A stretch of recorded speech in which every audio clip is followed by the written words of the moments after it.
Bueno, buenas tardes. Agradezco a la Mazota esta invitación. Me une a ellas y ellos en orden alfabético, semejanzas e identificaciones, además de cariño, por lo que sigo atenta y desde hace tiempo sus intervenciones y propuestas en lo que es la política y la formación universitaria en esta casa. Y por supuesto agradezco también a Adriana y a Jerónimo por compartir este espacio. Dado que hace muchos años que mi práctica profesional se sitúa en el ámbito del consultorio privado, me pareció un ejercicio interesante revisar lo trabajado en lo que fue mi última práctica en el ámbito público y tratar de pensar qué cuestiones entraban en tensión y cuáles resultaban insistentes. Se trata de la práctica en un dispositivo terapéutico, asistencial, estatal, en el que recibíamos a jóvenes que, habiendo cometido delitos, se los nombraba en conflicto con la ley penal. Han pasado casi 20 años desde entonces y tanto se ha diversificado y complejizado. Si bien la época que nos toca vivir hoy en el país, digamos, se asemeja a aquella en relación a la implementación de políticas neoliberales y sus consecuencias de segregación social, a la vez que las nuevas formas de comunicación y el ciberespacio como pantalla omnipresente se han instalado para siempre, en todo este tiempo se recuperaron derechos, se hizo justicia en más de un escenario, el ejercicio de la política volvió a instalarse en la vida cotidiana, las calles se inundaron de marea verde y las luchas y conquistas por los derechos se ampliaron y diversificaron.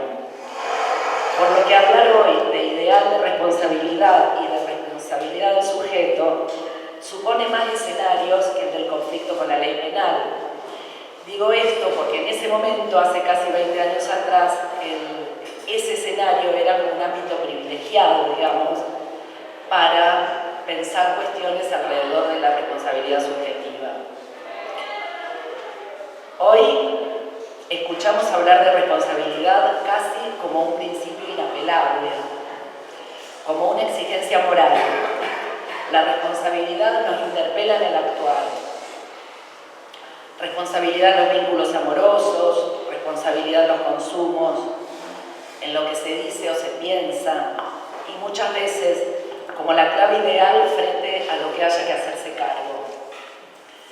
Se lo diferencia de la culpa, que no hay que sentirse culpable, sino responsable. No hay que victimizarse, hay que hacerse cargo de donde se mete cada uno.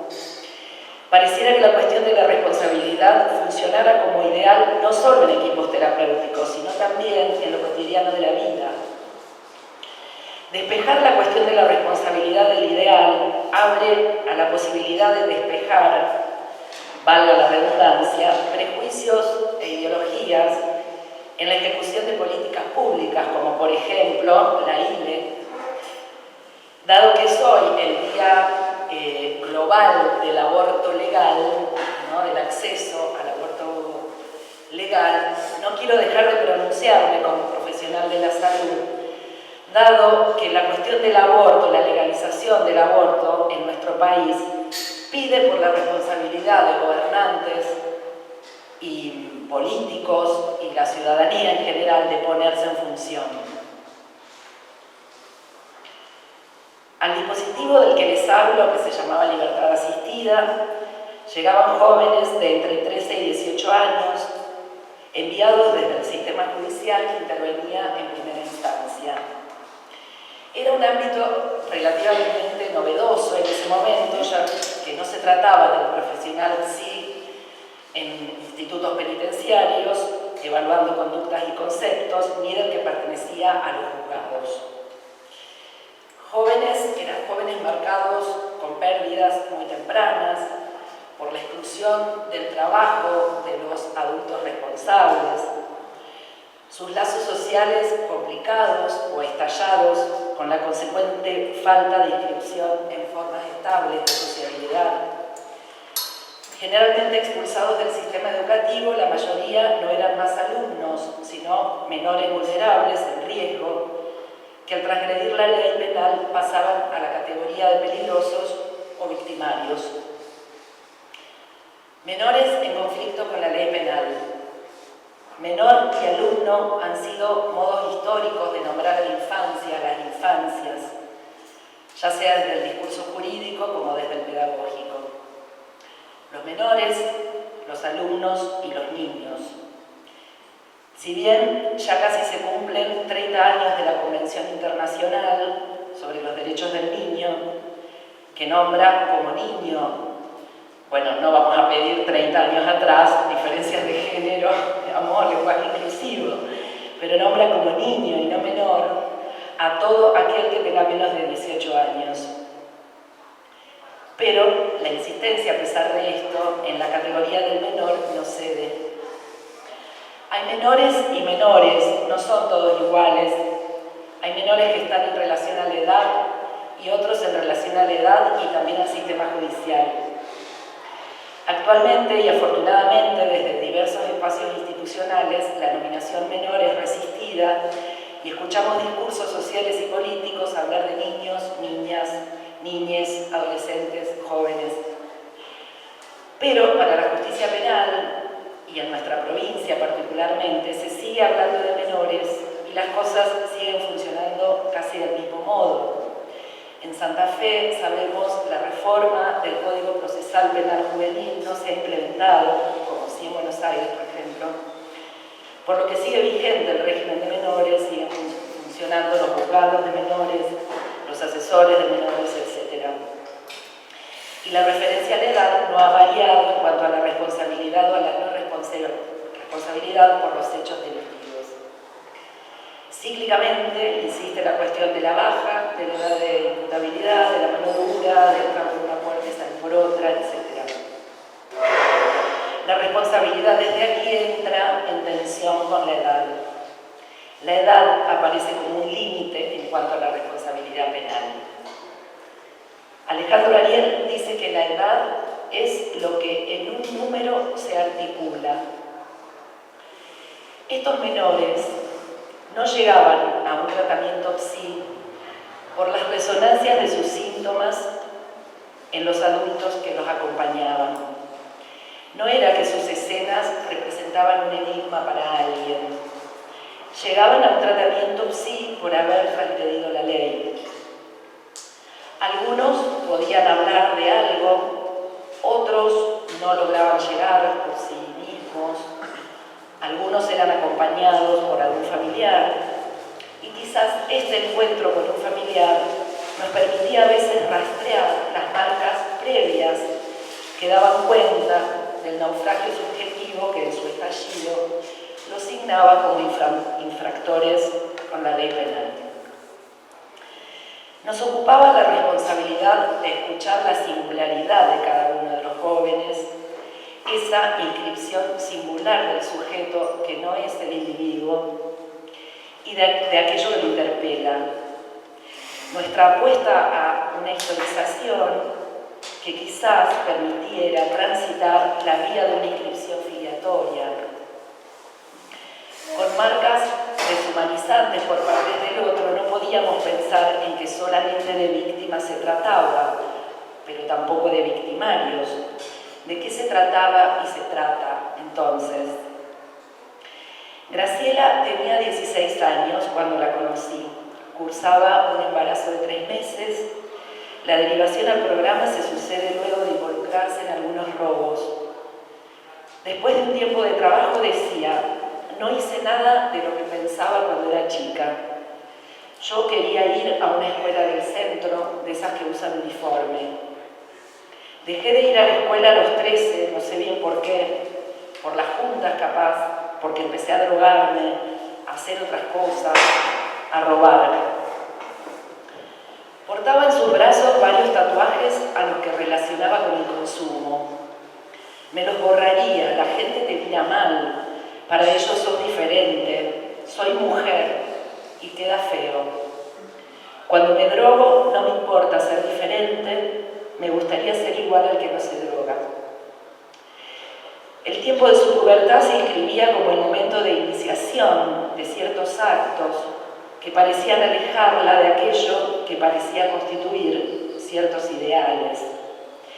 Ideales ligados a determinados circuitos, actividades y espacios que funcionaban como signos de identidad: colegio, uniforme.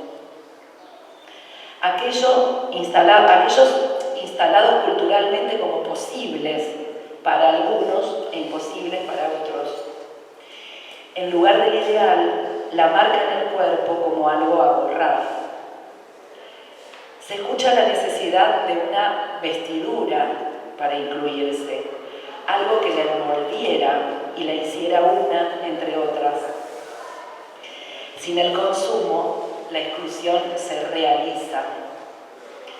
El encuentro con el espejo podía resultar siniestro al no recibir la imagen esperada. Podemos ubicar en relación al proceso de constitución subjetiva el dolor radical propio de la pubertad ante la emergencia de una singularidad que no se registra como propia. Esa especie de desalojo del niño que ya no se es, a partir de la vertiginosa irrupción de un cuerpo que no puede ni sabe esperar a la sexuación que todavía no llegó. Freud plantea en la metamorfosis de la pubertad, que en la metamorfosis de la pubertad se alcanza uno de los logros más importantes para el avance de la cultura, cuando el sujeto logra desasirse de la autoridad de los padres. Sin embargo, para alcanzar la pubertad, para alcanzar a desasirse de la autoridad de los padres, es preciso e ineludible que en la infancia haya funcionado una cierta autoridad, en el sentido del lugar del otro como responsable, porque si no, el sujeto, en lugar de desasirse, se deshace. Los dichos de Graciela no nos permiten soslayar la difícil cuestión que se plantea en torno a la relación entre ciertos invariantes estructurales y las particularidades de cada época. Antes y ahora, la categoría de vulnerabilidad engloba difusamente a niños y jóvenes cuya dignidad y futuro se ven amenazados por peligros tan apremiantes y diversos como las adicciones, el narcotráfico, el narcomenudeo, el gatillo fácil, la precariedad económica, la trata de personas, en fin, y la lista sigue. Hoy, la inmediatez en la satisfacción, el culto al cuerpo, la pregnancia por la imagen y el consumo indiscriminado funcionan como ideales en nuestra cultura. Y como contracara, también ideal, la responsabilidad. Acuerdo con Sergio Zabalza, cuando propone cuidarnos de que la categoría de vulnerabilidad de adolescentes vulnerables constituya un rótulo más, una suerte de objeto de estudio, tras el cual disimular la responsabilidad del consumidor en la marginación y el descuido de los niños. Cuando dice que el consumidor necesita de la delincuencia y la exclusión para sostener su acéfalo empuje, sea por la droga cocinada en la villa, por la demanda de prostitución o los celulares que provee el motochorro.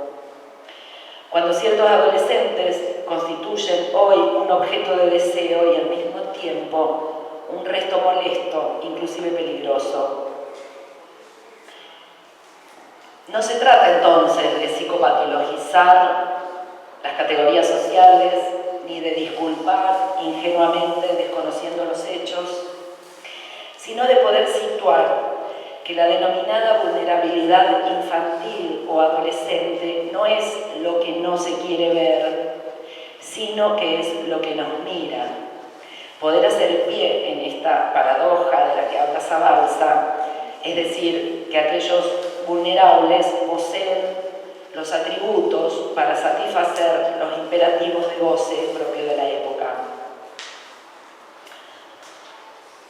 Todo acto criminal deshumaniza al sujeto, pero los actos delictivos de los jóvenes interpelan especialmente a las condiciones mismas de producción de violencia y a la noción de justicia. al derecho de ser vivientes y no sobrevivientes que tenemos todos los ciudadanos. ¿A qué viene la responsabilidad?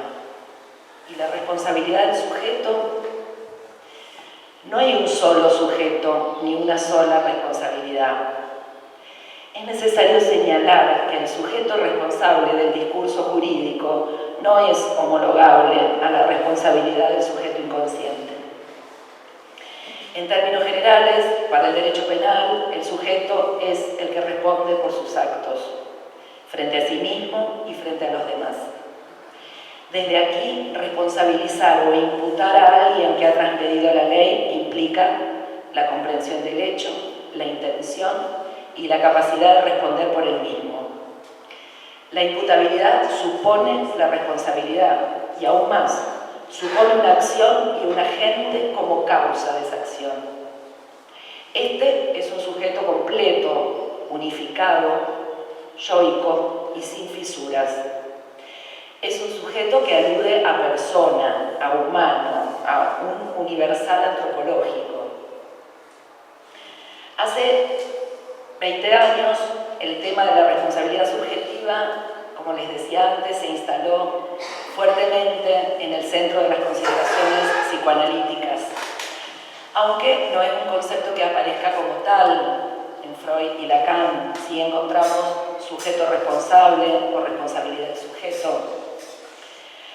Hablar de sujeto responsable para el psicoanálisis es hablar en principio de la posibilidad de responder. Responder interpela a tomar la palabra en relación a algo y frente a alguien. Se trata de una respuesta que no equivale a lo que voluntariamente cada yo dice, a las intenciones morales o sentimientos. No se trata de un asentimiento yoico, que en lo jurídico queda emparentado con la declaración indagatoria. Se trata más bien de una respuesta que en tanto asentimiento subjetivo, y este sí es un concepto de Lacan, abre el campo de las significaciones que produce un sujeto. Y digo significaciones porque es el efecto de la relación entre significantes, precisamente lo que rompe esa fijeza entre significante y significado, ¿no? Propio del discurso del yo. ¿Acaso cuando alguno de estos jóvenes se declaraba autor de un delito quería decir que se había implicado subjetivamente en él, en ese acto? Era un acto. Este programa, en el que yo formé parte, se enmarcaba en el conjunto de políticas públicas del Estado respecto de esta problemática. Funcionaba articuladamente con los juzgados de menores, por lo que los cruces entre discursos y prácticas eran diversos y muchas veces, a menudo, entraban en tensión. A veces se corría el riesgo de que se desdibujaran las fronteras entre el sujeto del derecho y el sujeto del psicoanálisis. Era necesario estar atentos a no culpabilizar en aras de responsabilizar, como también estar atentos a no confundir la verdad entredicha, entre dichos, en la producción subjetiva, con la veracidad de la aceptación del hecho delictivo. En tanto jurídico, el hecho daba cuenta de un ilícito y en tanto subjetivo de un enigma que debía ser descifrado. Ahora, es en el marco de un proceso clínico donde podrá escucharse una primera ubicación del sujeto que no sabía que sus palabras portaban una verdad y deslizaban un deseo que lo singularizaba. Es en un proceso clínico que alguien, entre vacilaciones y denegaciones, puede llegar a reconocerse implicado en lo que lo aqueja. Por eso podemos decir que ante las fallas del otro, en la clínica podemos hacer una apuesta a la responsabilidad del sujeto. Caso por caso, no hay recetas a seguir. En cuanto a la subjetividad, es preciso poner a hablar al sujeto y alojarlo en el deseo de un otro. Esto es ofrecerse en la transferencia. Me gusta cómo Alba Fleischler plantea como cuestión ineludible a tener en cuenta ante la pretensión de responsabilidad del sujeto esta pregunta por la responsabilidad del otro en los tiempos de constitución subjetiva. Hay una distinción entre niño, adolescente y sujeto. Si el niño es un lugar en el fantasma del otro, el sujeto es, en cambio, una respuesta diferencial. Cada tiempo de constitución del sujeto requerirá de la responsabilidad del otro, porque su modo de responder incidirá en propiciar o detener los tiempos del sujeto. Es que cada uno de ellos depende de operaciones necesarias para que puedan o no realizarse. Atendíamos a los jóvenes, pero apuntábamos al sujeto. Ese era nuestro resguardo en ese entrecruzamiento complicado del que les hablaba antes, que insistía, digamos, en la responsabilidad como ideal.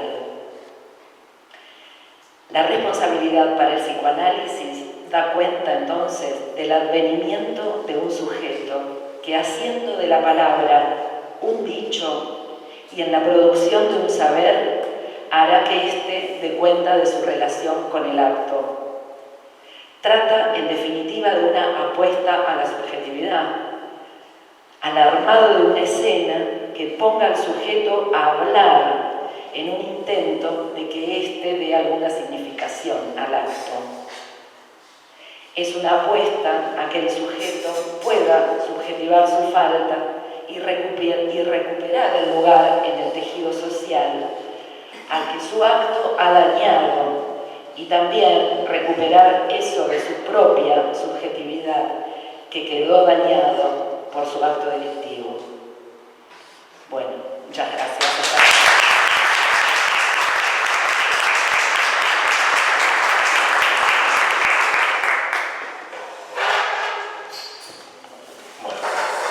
Muchas gracias, gracias Nahuel, Victoria por la invitación,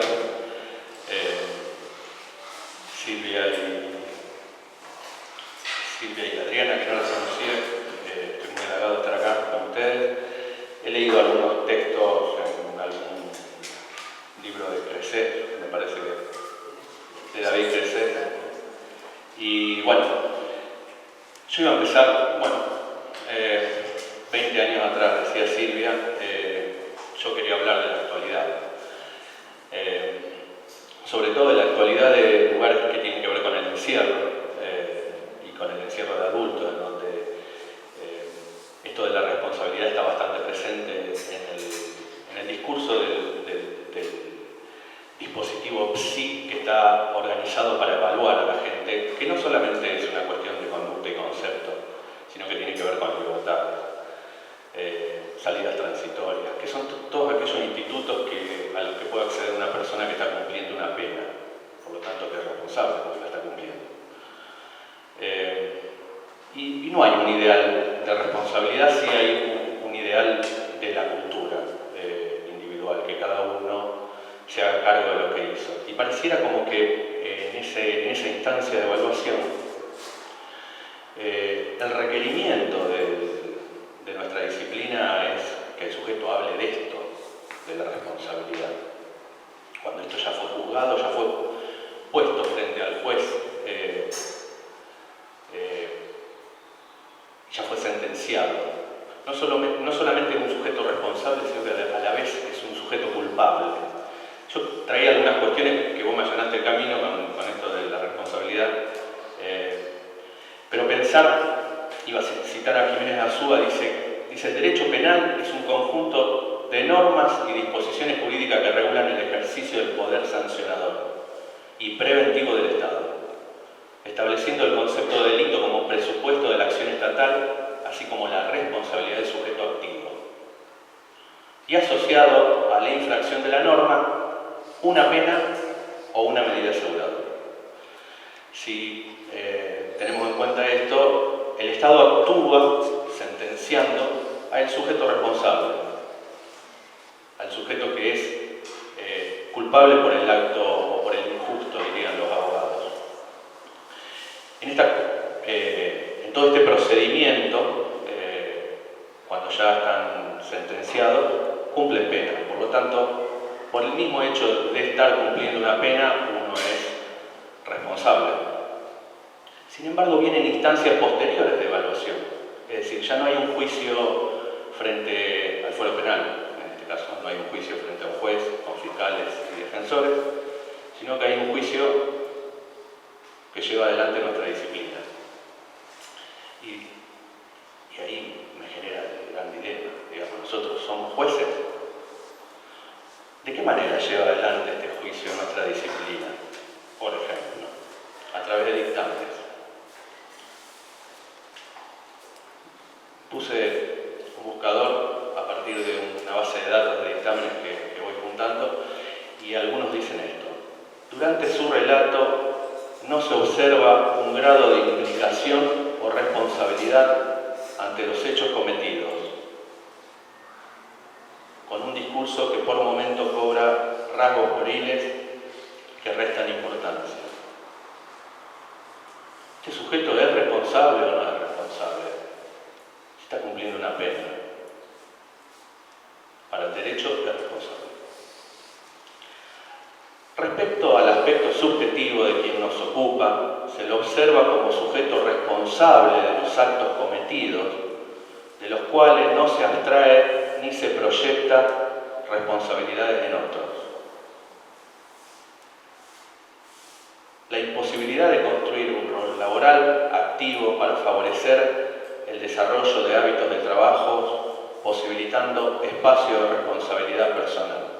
Pareciera que en todos los informes que nuestra disciplina realiza en las observaciones, esto para despersonalizarlo, en las observaciones que hacen de las personas penadas que tienen que acceder a libertades o salidas transitorias, la responsabilidad es el punto central.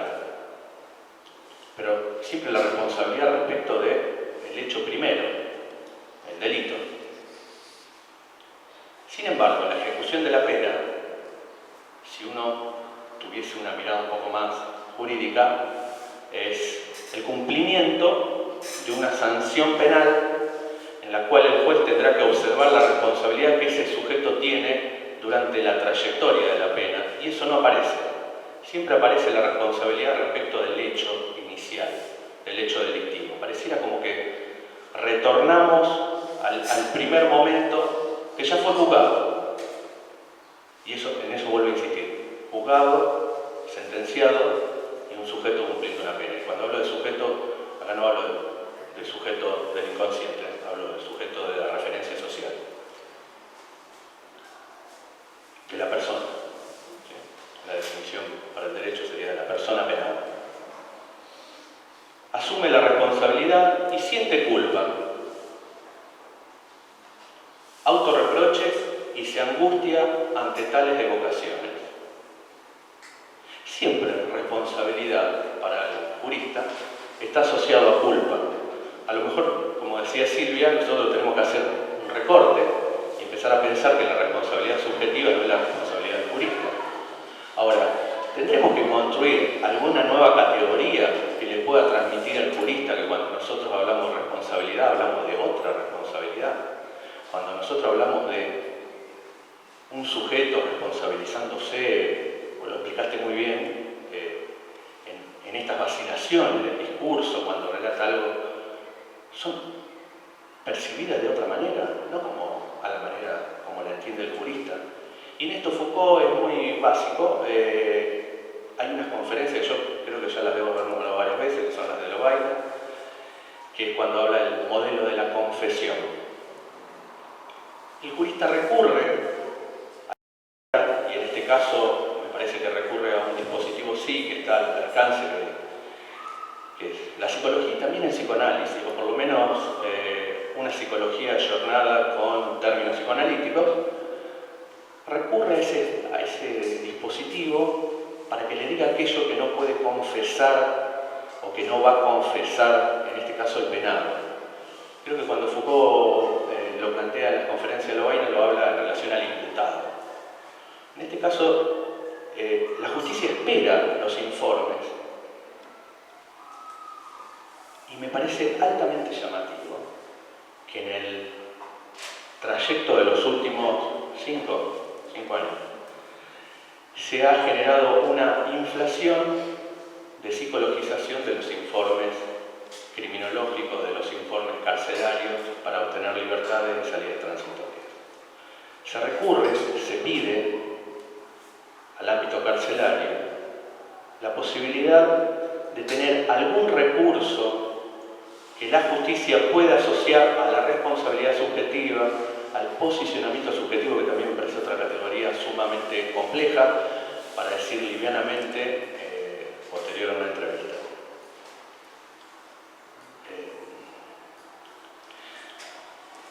Retorno. Asume la responsabilidad y siente culpa, autorreproche, y se angustia ante tales evocaciones. Expresa que no sabe, no entiende el devenir de su accionar.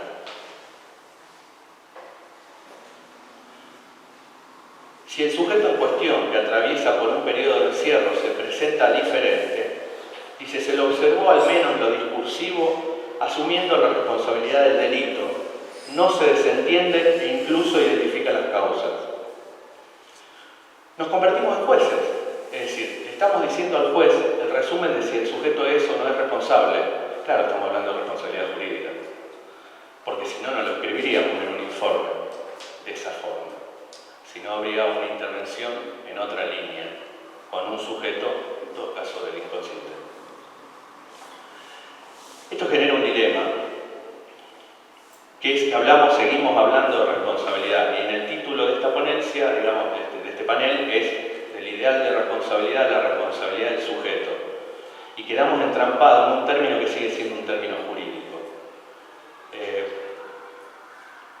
Leyendo a un psicoanalista, Alfredo Edelstein, encuentro una nueva lectura que él hace de la famosa frase de Lacan, que dice, la cita de la frase mal citada o la que genera la confusión, que se extrae de su contexto. Dice, la concepción del sujeto es determinante, dice, para nuestra práctica. A ver, nuestra posición de sujeto somos siempre responsables. Gracias. Y hace un análisis bastante interesante para que vayamos justamente a investigar de esa cita y de ese contexto, en cuanto que de la posición del sujeto, nosotros los psicoanalistas, dice, somos responsables. No cada sujeto de su posición de sujeto. Entonces me parece interesante las lecturas y las relecturas que podemos hacer, no solo de responsabilidad, sino de la posición de aquello que estamos en una función, en todo caso, de lectura sobre la realidad de las personas, de los niños, niñas, adolescentes y también los adultos. Me parece que esa es la responsabilidad del Estado, la responsabilidad de los funcionarios, que tenemos que actuar responsablemente, y ahí me parece que es cuando empezamos a discutirnos y a interpelarnos sobre cuál es nuestro rol dentro de los sistemas de encierro y de secuestros institucionales en los cuales participamos.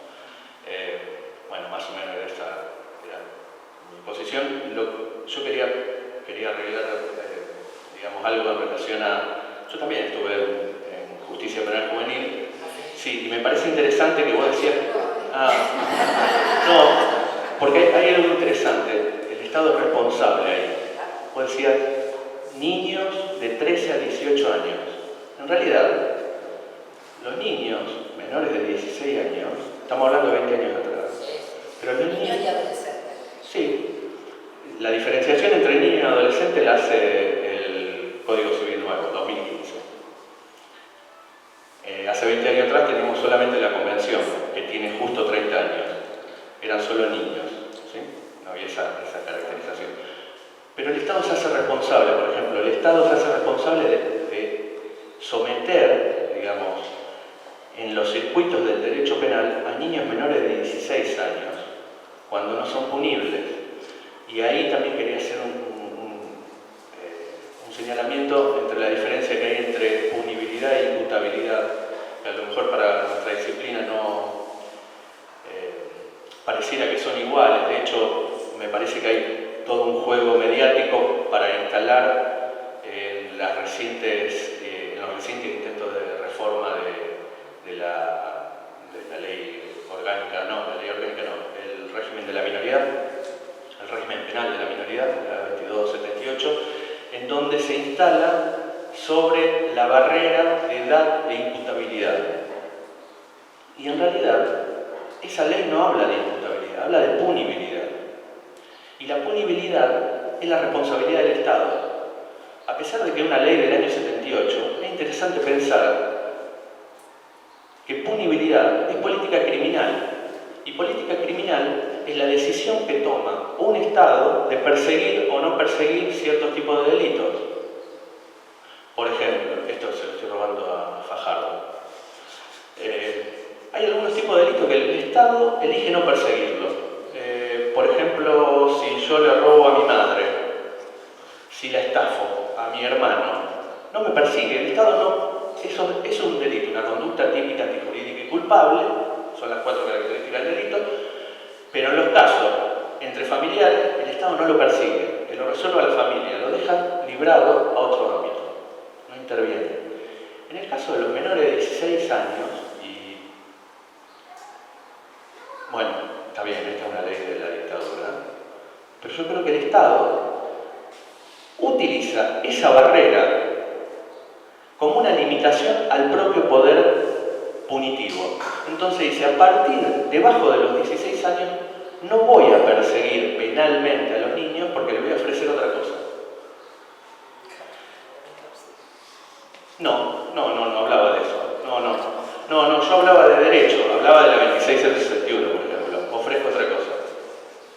Me parece que el Estado tiene otra posibilidad de ofrecer. No, tratamiento sí. Ofrecer tratamiento sí es una combinación. Claro, es una combinación que no genera efectos dentro del tratamiento. Pero bueno, eso es otro tema. Bueno, esa es mi ponencia.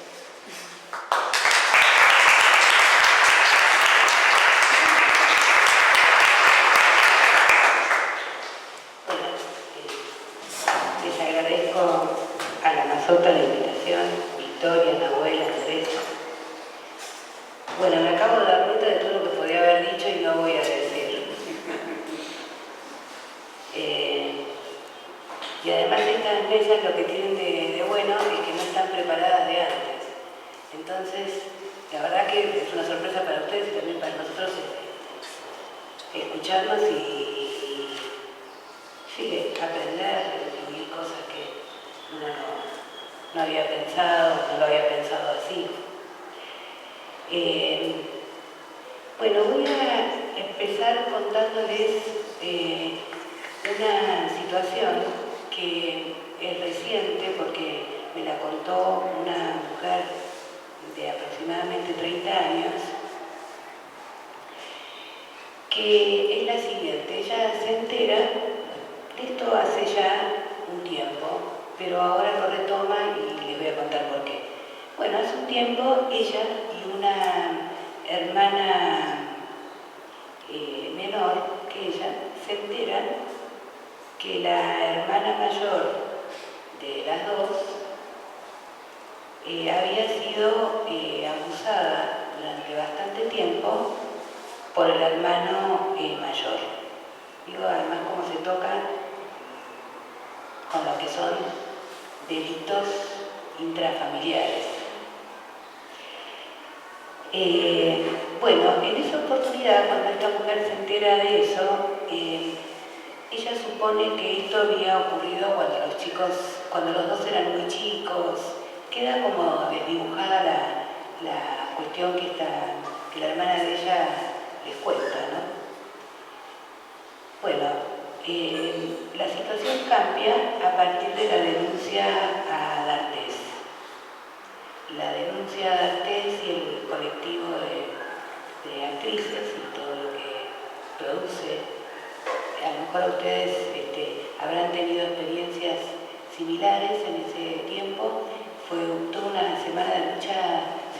mucha convulsión en los consultorios a partir de eso. Bueno, la denuncia a Artes la empuja a la piba. ¿Tengo que hablar más fuerte? ¿No se escucha? Díganme directo. No, puedo hablar yo más alto también. Bueno, les decía que la denuncia a D'Artés la empuja a la hermana mayor a avanzar en lo que quiere decir para que toda la familia sepa lo que pasaba. Y toma la siguiente decisión, y es que no va a estar en ninguna reunión familiar más donde esté el hermano. Bueno, dice que este hermano es un monstruo y que si es por ella puede morirse, y cuenta solo algunos detalles que son verdaderamente escalofriantes, porque ella era una nena de 6, 7, 8 años y el hermano no era un nene, sino que tenía 12, 13, 14, 15, y esto se prolongó durante muchísimos años. Bueno, entre estos dos hermanos la cuestión estuvo presente, me refiero a los protagonistas, a lo largo de todos estos años. Ya son gente de más de 30, sin que la familia estuviera al tanto de que ellos seguían haciendo alusión a algo de todo eso, ¿no? Alusión quiere decir que en alguna oportunidad, cuando la piba estaba como muy borracha, le mandaba algún mensaje al hermano diciéndole que se acuerda de todo pero que lo perdona, en fin, cosas distintas que ellos han tenido conversaciones en estos años, de los cuales la familia no está al tanto. Bueno, un dato no muy importante, pero bueno, la familia son el padre, la madre y 5 hermanos en total. O sea que decir que no va a estar más en ninguna reunión donde esté este hermano es una bomba. Rompe, según mi paciente, rompe la familia esto. Bueno, la particularidad es que el pibe que ahora tiene 30 y pico, lo admite, se analiza hace muchos años, dice que se preguntó si era pedófilo, si fue algo momentáneo, qué le pasó. Lo que él refiere es que estos abusos terminaron en cuanto él pudo desplegar la sexualidad por otro lado. Me acordé además cuando me contaba esto, que ya había recibido la invitación del sintagma que eligieron, el de cuerpos indóciles, que me encantó. Me parece que es un hallazgo eso. Y pensé en este pibe y el cuerpo indócil, ¿no? Ahí. ¿Qué le habrá pasado? Porque era un joven, no era un niño, pero era un joven. Bueno, mi paciente conversa con él y él le dice todas estas cosas que yo les conté, que se preguntó si era un pedófilo, que cuando terminaron los abusos dio algunos detalles bastante desagradables respecto a cómo habían sido las situaciones, etcétera, etcétera. Y mi paciente se sorprende para mal de lo que el hermano dice. Lo escucha justificándose, lo escucha, dice ella, no haciéndose responsable de todo. Parecía una conferencia de prensa, un discursito armado. Bueno, quise empezar por aquí, porque la paciente se pregunta dónde estaban los padres mientras todo eso ocurría. Pregunta por los responsables, es decir, ¿dónde estaban los que debían garantizar? ¿Dónde estaban los que estarían obligados a responder por alguien. Y además, ¿por qué nadie apeló a ellos? ¿Por qué ninguno de los dos fue y habló con alguno de sus padres? No solo dónde estaban, sino que efectivamente es una situación que señala que los responsables no estaban. Y mi paciente también se pregunta dónde estaba ella, que si bien era una nena, dice, todo eso pasaba en mi casa, que no era precisamente una mansión. Dice que todo eso podía ocurrir en ese contexto donde lo que se dibuja es un lugar de ausencia. Entonces me interesa hacer un cruce allí entre ese lugar de ausencia que es intrafamiliar y ubicar allí, bueno, a veces al Estado, a veces a las autoridades de las escuelas, a veces a los padres. Es decir, que si ubicamos una dimensión atributiva de la responsabilidad, indefectiblemente linda con la cuestión de la culpa. Y entonces a veces me parece que nos esforzamos por despegar responsabilidad de culpa, ¿no? Como si se pudiera hacer un trabajo quirúrgico, ¿viste? Entonces vos decís, no, que culpable no, que se responsabilice. ¿Pero qué estamos diciendo? La verdad que yo no tengo ni idea de qué es. ¿Por qué no hay fronteras tan delimitadas? No es una operación quirúrgica y nosotros nos encontramos en nuestra práctica con los efectos de eso que son la culpa, que es un modo de implicación además. Entonces a mí me cuesta, la verdad, esa distinción. Donde la frontera entre la responsabilidad y la culpa se vuelve borrosa y también en esos aspectos donde la responsabilidad está ligada a la cuestión de la garantía. Me parece que son dos zonas distintas y que la etimología de la palabra permite. Y ahí ya todo es lindante con la ética y lo jurídico. Hay culpables, hay inocentes, hay responsables, hay quien se hace cargo lógicamente de esa responsabilidad, hay culpa inconsciente, pero está enlazado la responsabilidad de la culpa, ¿no? Me parece que no está en disyunción. Esto es lo que creo.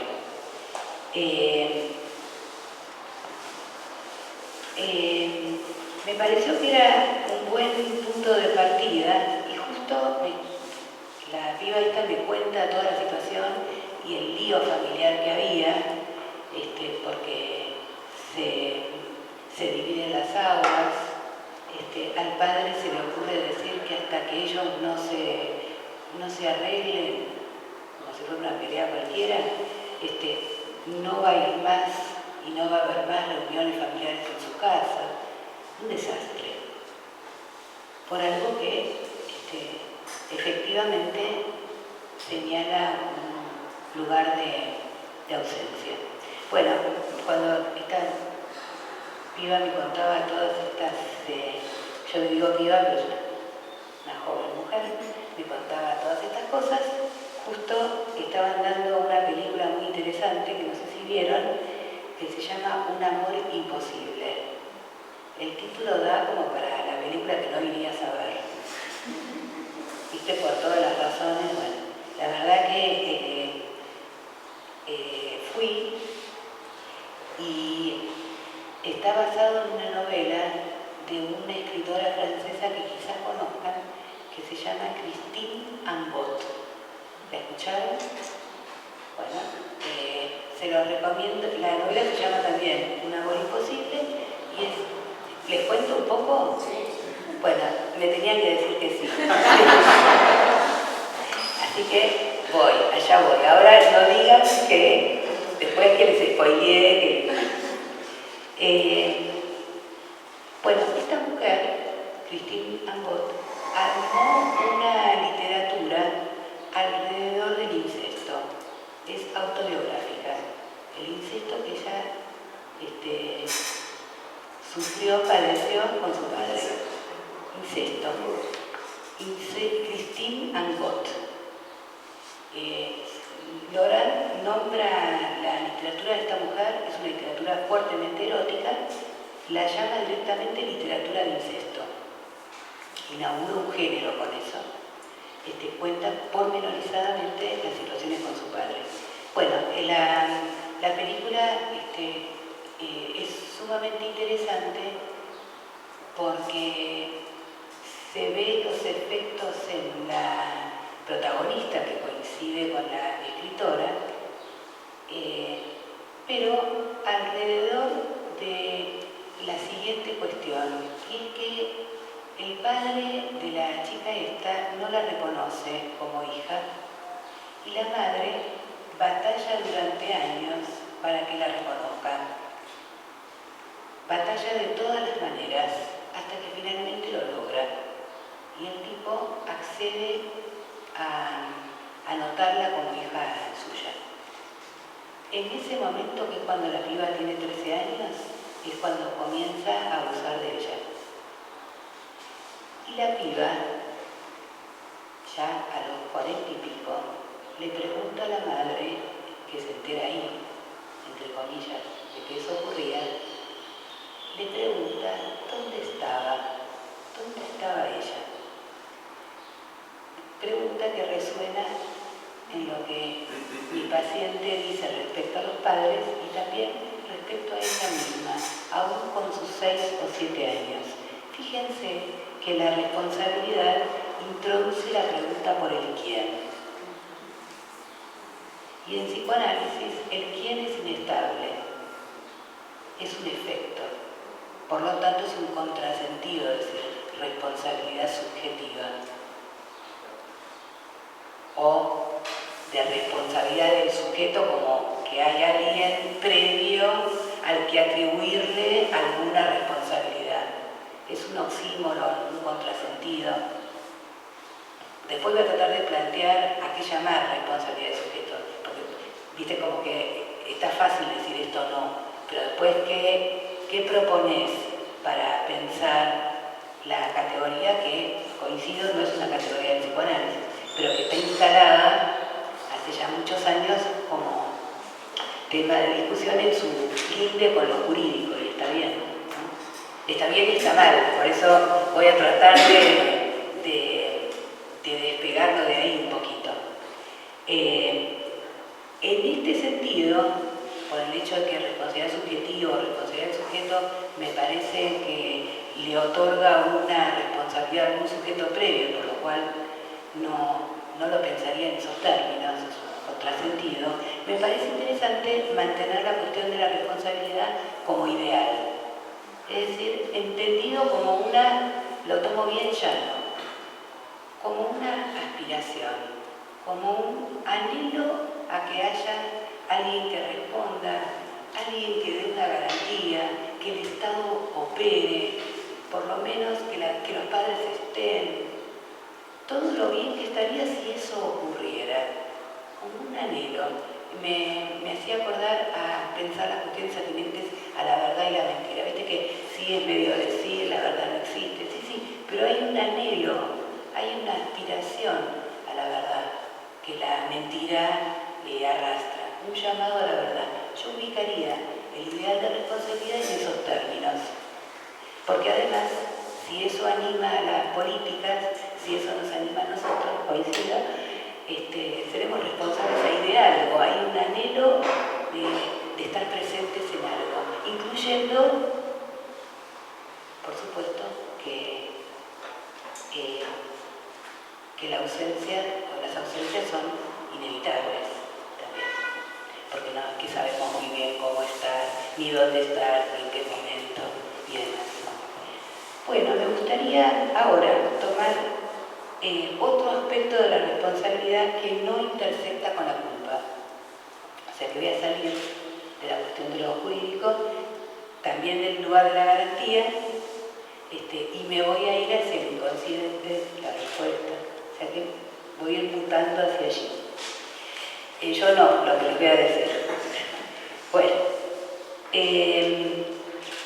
decidí que iba a charlar con ustedes un poquito la pregunta, por cierto, de la respuesta del sujeto se inaugura en algún momento. Si uno puede ubicar la pregunta de cómo surge esto que uno puede ubicar como respuesta del sujeto. Ya no garantía, ya no responsabilidad, sino más bien responder, respuesta al otro.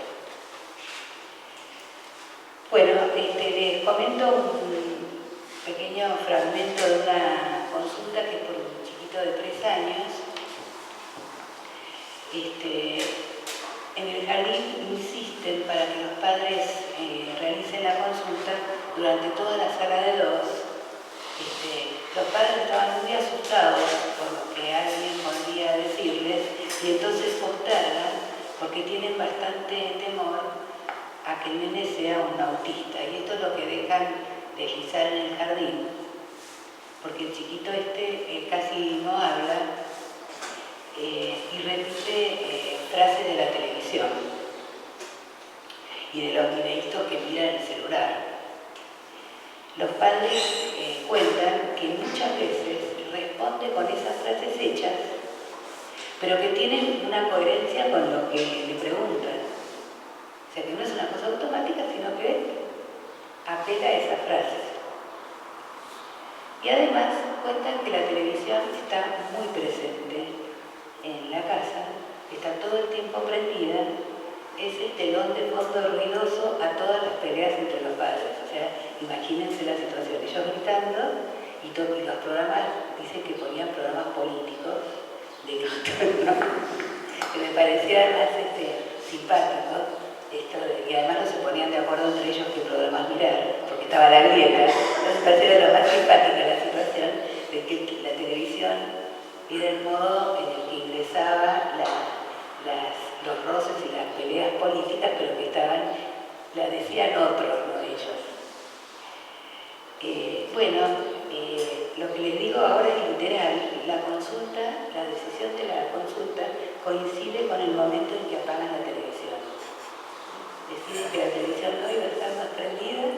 Parecía, no sé si ustedes lo vieron, pero en Buenos Aires, en algunos bares, te ponen un cartel que dice: lo siento, aquí no hay wifi, van a tener que conversar entre ustedes. Bueno, la verdad que parecía una cosa así: apagar la tele y iban a tener que conversar entre ellos. Bueno, cuando lo veo al nene, la verdad que uno no termina de sorprenderse de las cosas que ocurren en las consultas con los chicos. ¿Saben a qué juega?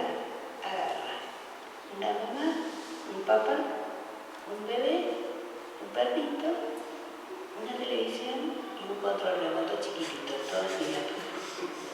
Que yo había dejado ahí, a propósito, las cosas de la casita cerca. Bueno, apagan y prenden una televisión con un control remoto. A eso juegan.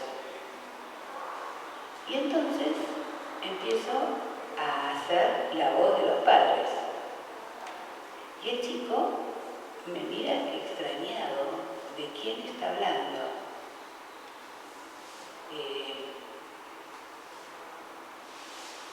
Y entonces se sorprende y agarra un teléfono de juguete, y entonces yo decido agarrar mi celular y llamarlo, y atiende y corta.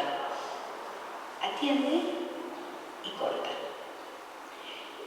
Y iba repitiendo lo que pasaba en la televisión. O sea que cuando empieza a hablar, empieza a decir las cosas que Peppa Pig dice.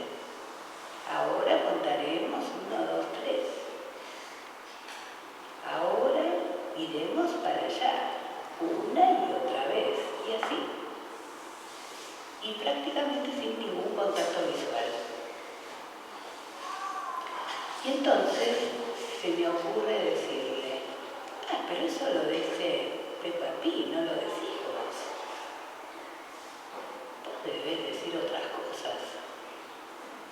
Bueno, no me pregunten cómo, el pibe empezó a hablar. Esas cosas que uno que si no fuera que se dedica a lo que se dedica, creería que es magia.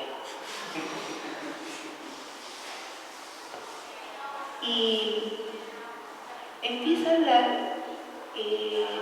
con algunos modismos. Por ejemplo, me parece a mí que, o sea, empieza a hablar con una complejidad en las frases y muletillas y demás,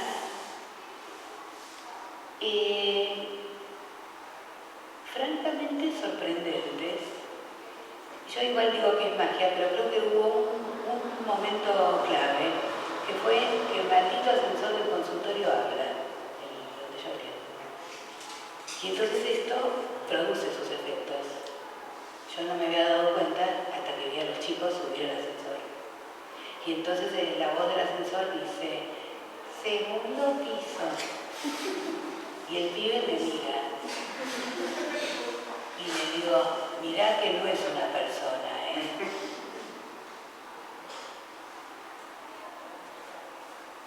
Ahora voy a hablar yo, le digo. Voy a jugar a que soy la del ascensor. Le digo, planta baja. Y el pibe se empieza a morir de la risa. Y empieza a hacer él. Eso. Le digo, ¿querés que vayamos al piso 4? Sí, me dice. Bueno, decilo. Piso 4, dice. Y empezamos a jugar con los pisos.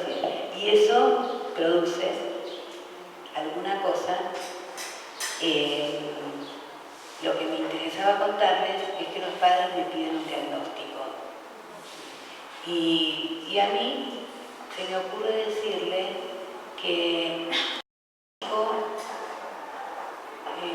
todavía no había descubierto que las palabras no son solo de la mamá o de la televisión. Ese descubrimiento lo produce a través de la consulta. Toma las palabras del otro, pero tiene que hacerlas propias, ¿no? Y entonces me pareció una situación interesante para poder ubicar la extrañeza que puede producir hablar, escuchar. Vieron que hay muchos momentos en los cuales se le pide al chico que lo diga con sus propias palabras, ¿no? Sobre todo es rara la frase, no decirlo con tus palabras. ¿Qué sé yo? No tenemos palabras, no sé. Bueno, en este nene parecía que las palabras venían como a determinarlo, ¿no? El pasaje para decir respondo, ¿cómo? Voy a traer algunas otras situaciones para acercar un poquito más lo que quiero decir. Porque vieron que hay otras experiencias en las que no hay palabras para decir algo. Es otra cosa. No tengo palabras para nombrar eso. Una mujer de 36 años cuenta lo que es el recuerdo más temprano de su vida que tiene, que seguramente es un recuerdo encubridor, pero que es el siguiente. Cuando tenía 3 años recién cumplidos, una mañana, a pedido de la abuela que estaba en la casa, se acerca a su madre y trata de despertarla infructuosamente. La sacude y no logra despertarla.